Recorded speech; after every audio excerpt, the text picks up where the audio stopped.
As we head into 2023, time for an update with the Mayor of Maple Grove, Mark Steffenson. Welcome once again. Thank you. We have a lot to talk about as we start the new year. First is new council members. Tell us about that first meeting. Sure, the first meeting was great. We have two new council members, Christy Janigo and Rochelle Johnson, so it was exciting to have them on the council. Certainly want to thank Phil Leith and Karen Jagger for all their years of service, both over 20 years of service to the city. So they were great, and now we have two new members, and they will be great as well.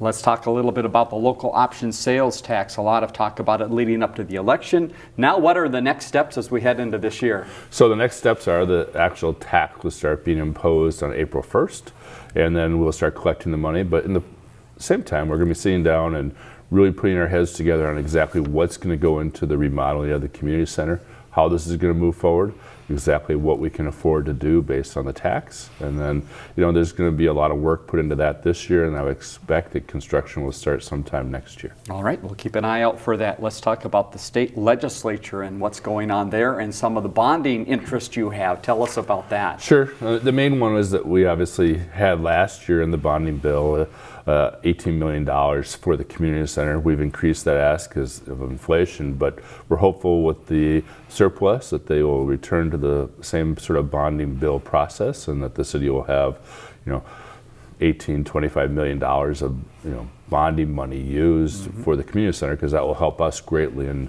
accomplishing what we need to build there at the community center. Let's turn our attention to transportation. A couple favorite topics here, 610, and also that intersection over there on the east side of the city, 169 and Elm Creek Boulevard. Sure. So first of all, the good news on 610 is I think we finally have cobbled together all the funding we need to complete the process of building the interchange, and then also building essentially County Road 610 out to join with County Road 30. So all the different funding has come together very nicely, and we're going to be going forward with that project this year.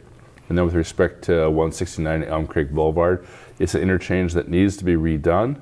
We have a significant amount of growth in that gravel mine industrial park and business park, and so we're excited that we have STP funds that are coming for helping that redesign and redo of that interchange, and that should be a lot of help for that area down in that sort of downtown Maple Grove. All right, and a lot happening in the housing area in the city of Maple Grove. We'll keep you up to date as we head throughout the year. Mayor Steffenson, thanks once again for your time. Look forward to talking to you soon. Thank you.